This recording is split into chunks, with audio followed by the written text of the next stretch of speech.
What's up, positive people? You got Dana here, and I'd actually been low key procrastinating to do this video, but on September 4th, that made 4 years since I moved out here, and yeah, as each year goes by, I become all the more comfortable with living out here and the lifestyle and just everything else. So, annually, I have made a video about the things that I have learned over the past year. And this particular year, I don't know. It's like I almost feel like I'm transitioning from, uh, being of like a fresh transplant to like somebody who just ain't, you know what I'm saying, who lives here and isn't from here. And yeah, I wanted to tell y'all the things that I've learned in the past 4 years in no particular order.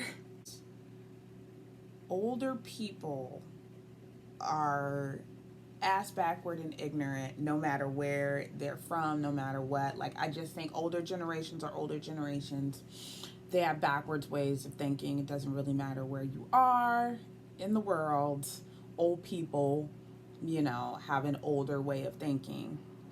And keeping that in mind, older people are very much guilty of um, not following like the social norms that are like considered socially acceptable now, just like treating people with respect regardless of their age. You know what I'm saying? Certain decorum and saying certain things that you're not supposed to say. I think across the board in general, older people, because of life experience, feel like they can say and treat people however they want to say. Say whatever they want to say to people and treat people however they feel like treating them. And that's the case here in Washington as well. What's another thing that I've learned?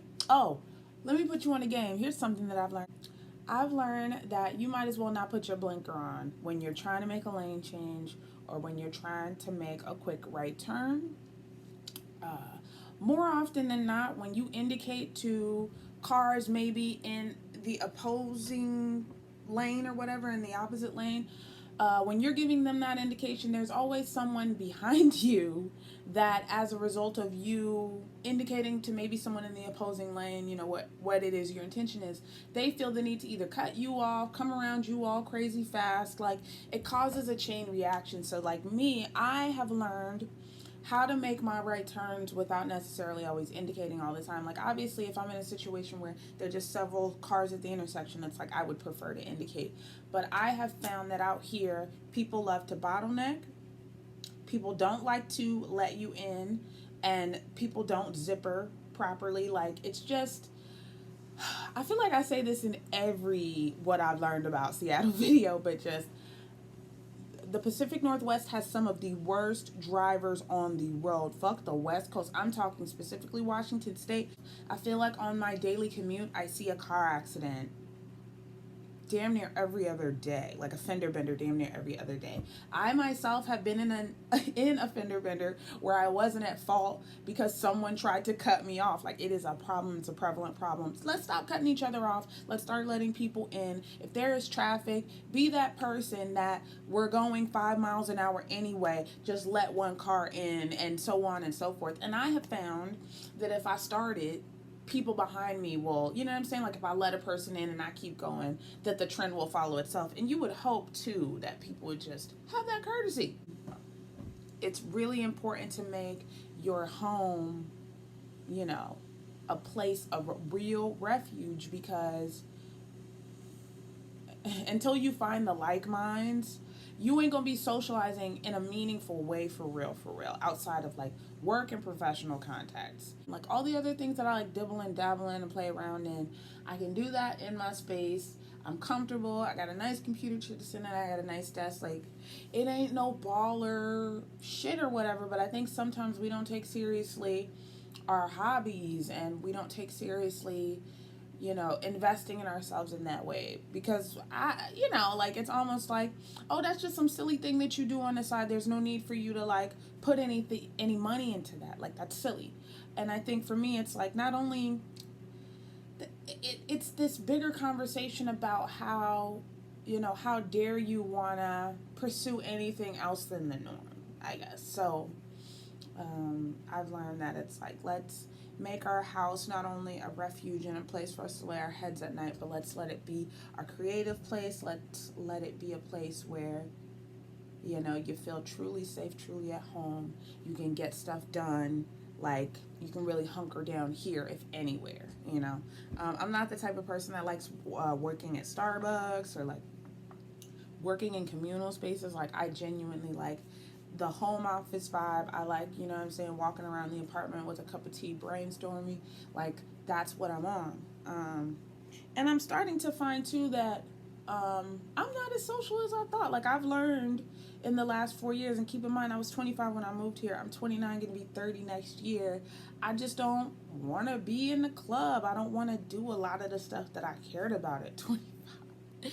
So like, I genuinely like enjoy a lot of the time being at home, you know, and a lot of people in this state enjoy being at home. And maybe that's another reason why I came out here, because it's socially acceptable to be a homebody. It's socially acceptable to, you know what I'm saying, kind of keep to yourself, and no one's gonna look at you away or think you're crazy or weird for being to yourself. I've learned that you're gonna have to work double hard to socialize with people that you want to socialize with, because it's so easy to cancel. It's so easy for, you know what I mean, for things to come up. Everybody's got, you know, kids and obligations, jobs, family, you know what I'm saying. They're already involved socially with other people. Like, there's just, we all, I think at this point, like, I used to get like upset, you know, like if people couldn't make time and stuff like that, but half the time I don't be having the time either, you know. So I've also learned, just in my life, in, you know, gonna be 30 something life here real soon, that like, everybody busy, everybody booked, everybody's schedules are really limited. Most of us really only have, when we are going out, 3 hour windows that we're willing to give people, you know, in blocks of time, unless it's just somebody that we really get on with and that we've dealt with in the past. A lot of the time, if you're on a surface level with somebody, until you like break through and see that like, this is somebody that I genuinely want to spend my time with, it's very easy to kind of push off getting together. And I think that speaks to this whole freeze stuff that I talked about when I first came out here too. Just, you'll, like I said, have a connection with somebody maybe one time, and you try and like, you know, recreate that magic, and it's not there. Like, that's something that has come up, you know. I myself have been trying to make black female friends here in Seattle, and it's not as easy as I ever imagined it. You know, it's not as easy as I thought it was going to be. And I'm not saying that I thought it was going to be a cakewalk or anything, but like I said, at this age where like people are married, people got kids, like people got jobs, even seeing JT is like difficult now. Like, he even, you know what I'm saying, like, we're all busy, we all got our shit going on, we all have our own obligations. And I think the biggest thing is just like maintaining a rapport with people, keeping in touch with people, letting people know like, hey, I see you, you know, and stuff like that. And I think social media is good for that when you are busy, but also it's just like blocking out the time and being better about blocking out the time. So I have learned that like, the freeze is a thing.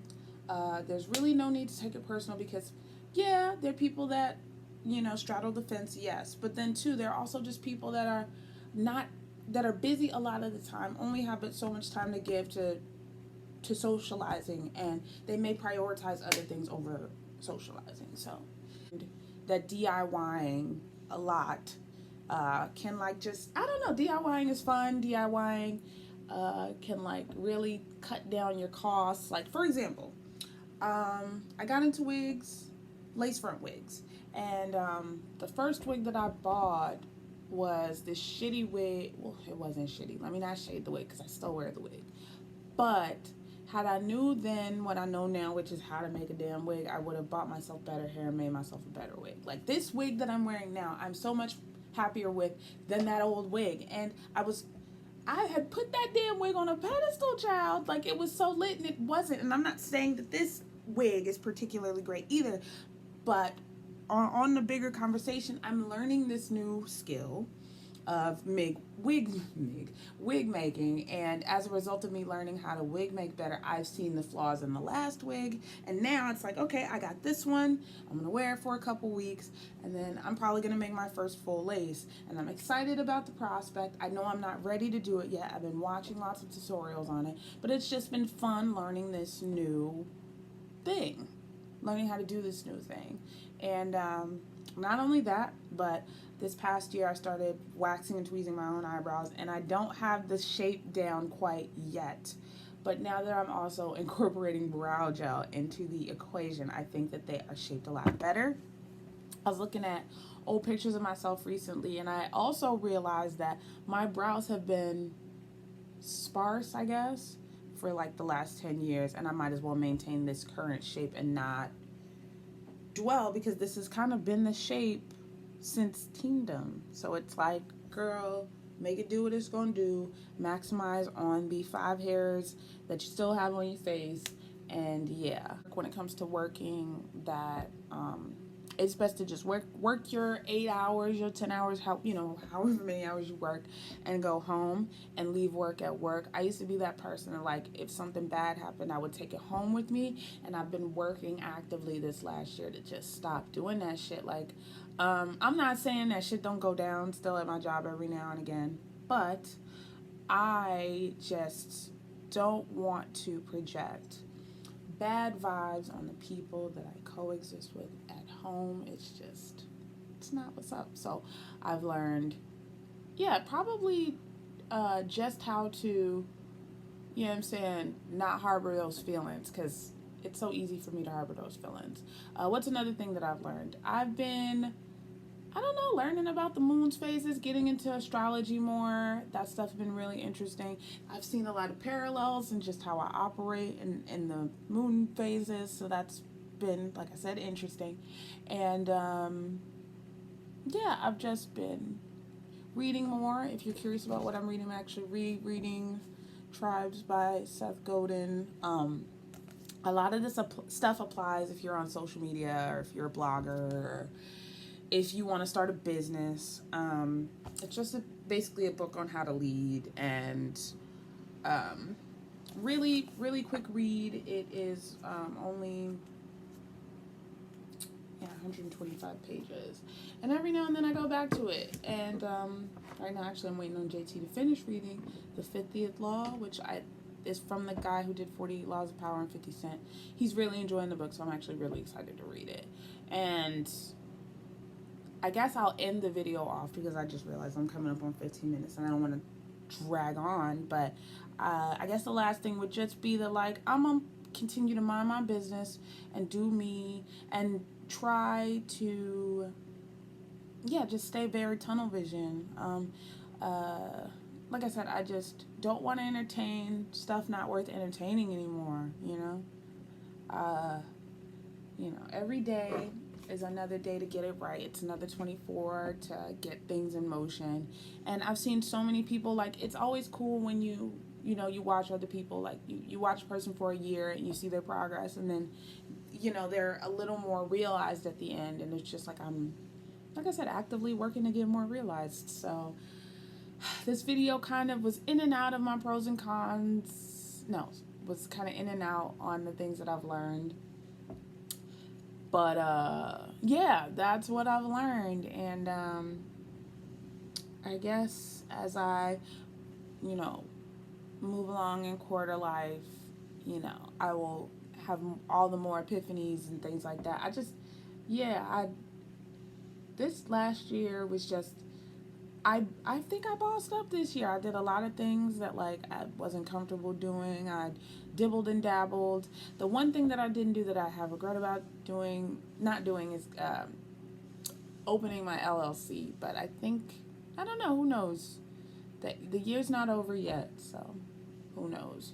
I don't have a name for it yet, but I wanted to get the YouTube channel under an LLC so I could start, like, writing off camera equipment, because I stay, like, buying things with YouTube in mind, and it's like, they're just expensive right now. They're not write-offs. Like, I need to just take all of this a little more serious, And yeah, if you are curious about bud videos because you watched my bud videos in the past, I am at RainCityDana on the YouTube if you want to go subscribe to that. Thank you for, you know, going and check that out if you're someone who smokes. And figured I'd put that little plug in. And until next time, peace, positive people.